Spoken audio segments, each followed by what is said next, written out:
BPL ration ಕಾರ್ಡ್ದಾರರಿಗೆ big update. ಲಕ್ಷಾಂತರ ration ಕಾರ್ಡ್ಗಳು ರದ್ದು.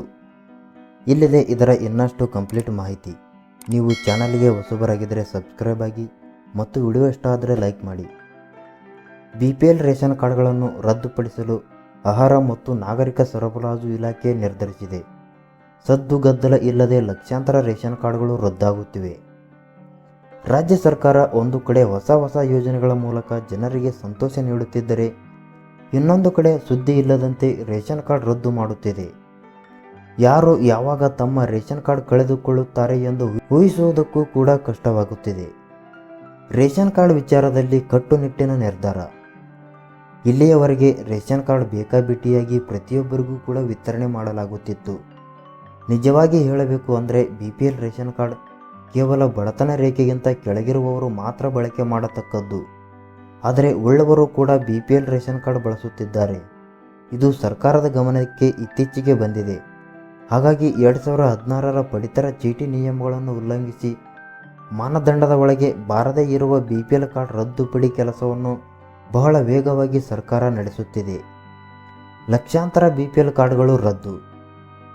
ಈಗಾಗಲೇ ಸರ್ಕಾರ ಲಕ್ಷಾಂತರ BPL ಕಾರ್ಡ್ ರದ್ದುಪಡಿ ಮಾಡಿದೆ ಎನ್ನುವ ಮಾಹಿತಿ ಲಭ್ಯವಾಗಿದೆ. ಇದು ಯಾವ ಮಾನದಂಡದ ಮೇಲೆ ಅಥವಾ ಯಾವ ರೀತಿ ಪರಿಶೀಲನೆ ಮಾಡಿ BPL ರೇಷನ್ ಕಾರ್ಡ್ ನಿಷ್ಕ್ರಿಯಗೊಳಿಸಲಾಗುತ್ತದೆ ಎನ್ನುವುದರ ಬಗ್ಗೆ ಸ್ಪಷ್ಟನೆ ಇಲ್ಲ. ಬಹುಶಃ ಸರ್ಕಾರಿ ನೌಕರಿಯಲ್ಲಿ ಇರುವವರು ಅಥವಾ ಆದಾಯ ಪಾವತಿ ತೆರಿಗೆ ಮಾಡುವವರು ಉಳ್ಳವರು ಎಂದು ಪರಿಗಣಿಸಿ ಅಂಥವರ ಬಳಿ ಇರುವ ರೇಷನ್ ಕಾರ್ಡನ್ನು ರದ್ದುಪಡಿ ಮಾಡಲಾಗುವುದು.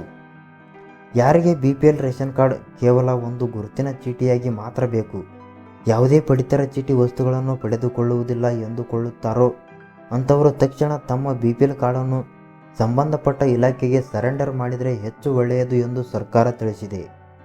ಯಾಕಂದರೆ ಉಳ್ಳವರು ಪಡೆದುಕೊಂಡಿರುವ BPL ಕಾರ್ಡನ್ನು ಬಡತನ ರೇಖೆಗಿಂತ ಕೆಳಗಿರುವವರಿಗೆ ಹಾಗೂ ಅಗತ್ಯವಿರುವವರಿಗೆ ವಿತರಣೆ ಮಾಡಬಹುದು ಎನ್ನುವುದು ಸರ್ಕಾರದ ಉದ್ದೇಶ. ಈಗಾಗಲೇ ಲಕ್ಷಾಂತರ ಅರ್ಜಿಗಳು ಸರ್ಕಾರಕ್ಕೆ ಸಂದಾಯ ಆಗಿವೆ.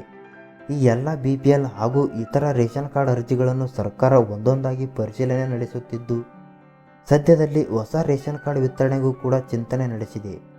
ಹಾಗಾಗಿ ಎಲ್ಲವನ್ನು ಸರಿದೂಗಿಸುವ ನಿಟ್ಟಿನಲ್ಲಿ ಕೆಲವು ರೇಷನ್ ಕಾರ್ಡ್ ರದ್ದುಗೊಳಿಸಿ ಇನ್ನೂ ಕೆಲವು ಹೊಸ ರೇಷನ್ ಕಾರ್ಡ್ ವಿತರಣೆ ಮಾಡಲು ಸರ್ಕಾರ ನಿರ್ಧರಿಸಿದೆ. BPL ರೇಷನ್ ಕಾರ್ಡ್ ಉಳಿಸಿಕೊಳ್ಳಲು ಏನು ಮಾಡಬೇಕು? ನಿಮ್ಮ ಮನೆಯಲ್ಲಿ ಸರ್ಕಾರಿ ನೌಕರಿಯಲ್ಲಿ ಇರುವ ಸದಸ್ಯ ಅಥವಾ ಆದಾಯ ತೆರಿಗೆ ಪಾವತಿ ಮಾಡುವವರಾಗಿರುವ ಸದಸ್ಯ ಇದ್ದರೆ ಅವರ ಹೆಸರನ್ನು ರೇಷನ್ ಕಾರ್ಡ್ನಿಂದ ತೆಗೆದುಹಾಕುವುದರ ಮೂಲಕ ರೇಷನ್ ಕಾರ್ಡ್ ರದ್ದು ಮಾಡುವುದನ್ನು ತಡೆಗಟ್ಟಬಹುದು. ಅಥವಾ BPL ಕಾರ್ಡ್ ಬದಲು APL ಕಾರ್ಡ್ಗೆ ಬದಲಾಯಿಸಿಕೊಳ್ಳಲು ಅರ್ಜಿ ಸಲ್ಲಿಸುವ ಮೂಲಕ ನಿಮ್ಮ ರೇಷನ್ ಕಾರ್ಡ್ ರದ್ದಾಗದಂತೆ ನೋಡಿಕೊಳ್ಳಬಹುದು. ಈ ಮಾಹಿತಿಯ ಬಗ್ಗೆ ನಿಮಗೆ ಏನೆನಿಸುತ್ತದೆ ಕಮೆಂಟ್ ಮಾಡಿ ಮತ್ತು ವಿಡಿಯೋ ಇಷ್ಟ ಆದರೆ ಲೈಕ್ ಮಾಡಿ.